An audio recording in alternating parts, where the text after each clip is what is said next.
হে এবার মাছি Dibendu Moni and you are watching Youth Hub Education YouTube channel এবং আজকের এই ভিডিওতে আমি তোমাদের সাথে কিন্তু আলোচনা করতে চলেছি। তোমাদের একটা নোটিফিকেশন এসেছিল এবং সেইখানে তোমাদের এই যে ইভেন্ট সেমিস্টার এক্সাম হবে, সেই ইভেন্ট সেমিস্টার এক্সামে তোমাদের 3 লেয়ার একটা চেকিংয়ের প্রসিডিওর আছে। সেই চেকিং প্রসিডিওর যেটা আমরা আজ অবধি কিন্তু কেউ দেখিনি, সেরকমের একটা চেকিং প্রসিডিওর।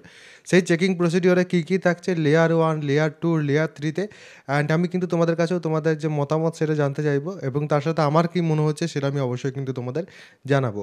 লেয়ার 1 যেটা, সেটা হচ্ছে চেকিং বা স্ক্রিনিং, যখন তোমরা কলেজের মধ্যে ঢুকবে সেই সময়। লেয়ার 2 যেটা, সেখানে কিন্তু তোমাদের প্রথমে অ্যাডমিট চেক করা হবে। অ্যাডমিট চেক করার পর আবার কিন্তু স্ক্রিনিং হবে।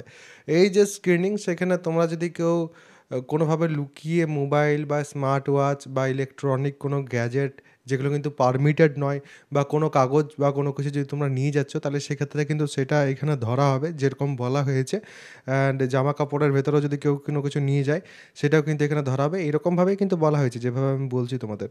এবং তারপর লেয়ার 3, সেটা কিন্তু তোমাদের এক্সাম হলের ভেতর ইনভিজিলেটর্স যারা থাকবেন তারা কিন্তু চেক করতে পারেন এবং সেটা কিন্তু র্যান্ডাম চেক হবে। তো এই হচ্ছে তোমাদের লেয়ার 1, লেয়ার 2, লেয়ার 3। এই রকমের এখনও অবধি চেকিং কিন্তু আমি কখনো দেখিনি, অ্যান্ড কতটা কি হবে কি না সেটা নিয়ে অবশ্যই কিন্তু আমার নিজেরও সন্দেহ আছে একটা।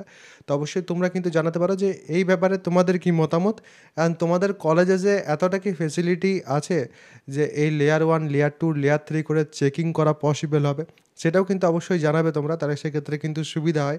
অ্যান্ড যেখানে এখনও অবধি কিন্তু তোমাদের প্রপারলি রিভিউ রেজাল্ট যেগুলো, সেগুলোও কিন্তু এখনও অবধি আসেনি। অ্যান্ড এতদিনে তো তোমাদের ফার্স্ট সেমিস্টারের যে রেজাল্ট সেটা পাবলিশ হলো এবং তারপর রিভিউর যে প্রসিডিওর সেটা শুরু হলো। তো সেখানে পরীক্ষার উপর এত কড়াকড়ি হচ্ছে, এই বিষয়ে তোমাদের কি মন্তব্য সেটা অবশ্যই কিন্তু তোমরা জানাতে পারো। তার সাথে আমি আর একটা কথা আমি তোমাদের বলি, এত যখন কড়াকড়ি হচ্ছে, ভালো করে প্রিপারেশন নিয়ে প্রত্যেকে যাওয়ার চেষ্টা করো, কারণ পরীক্ষা তোমাদেরই কিন্তু ভালো করে দিতে হবে। এবং সেই ক্ষেত্রে তোমরা যদি চাও, স্পেশালি যারা সেকেন্ড সেমিস্টারের আছো তাদের আমি বলছি, সেকেন্ড সেমিস্টারের যে ব্যাচ সেটার কিন্তু প্রাইস ড্রপ হয়েছে। মাত্র তোমাদের কিন্তু 399 রুপিসে তোমরা কিন্তু এই মুহূর্তে A to Z সব কিছু কিন্তু সেখানে অ্যাক্সেস করতে পারবে, যেখানে সিলেবাস কিন্তু একদম শেষের মুখে। এবং তার সাথে সাথে তোমাদের সাজেশনস কিন্তু রোল হওয়া শুরু হয়ে গেছে। FTPLর পুরো সাজেশন চলে এসেছে। অন্যান্য যে সাবজেক্টস, সেগুলো সাজেশনও কিন্তু এই সপ্তাহ থেকেই আসা শুরু হয়ে যাবে। তো সেই ক্ষেত্রে প্রিপারেশন যদি কেউ নিতে চাইছো লাস্ট মোমেন্টে, ফার্স্ট সেমিস্টারের রেজাল্ট তো তোমরা দেখেইছো, তোমাদের যারা আমার ব্যাচে আছিলে বা যারা আমার সাজেশন ইউজ করেছিলে তারা দেখেইছো যে সাজেশন থেকে কীরকম আসে, যেগুলো ডিসকাস করি আমরা লাস্ট মোমেন্টে, সেগুলো থেকে কীরকমভাবে প্রশ্ন আসে। তো সেই ক্ষেত্রে অবশ্যই কিন্তু তোমরা চাইলে জয়েন করতে পারো। আর বাকি তোমাদের যারা ফোর্থ সেমিস্টারে আছো, অনেক স্ট্রিমেরেই কিন্তু আমরা সাজেশন নিয়ে আসার চেষ্টা করছি, যেগুলো খুব তাড়াতাড়ির মধ্যেই কিন্তু আমরা তোমাদের কাছে নিয়ে আসতে পারবো বলে মনে হচ্ছে।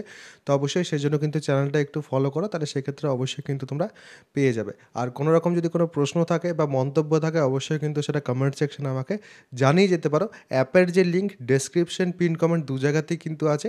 সেখানে গেলে পর প্রথমে কিন্তু পেড কোর্সেসের সেকশনে গেলে সেখানে কিন্তু আমার যে ব্যাচ আছে সেটা কিন্তু তোমরা পেয়ে যাবে। তো অবশ্যই কিন্তু তোমরা যারা চাইছো ব্যাচে এনরোলমেন্ট নিতে, নিয়ে নিতে পারো। সবাই ভালো থাকবে, সুস্থ থাকবে এবং আমার সাথে থাকবে।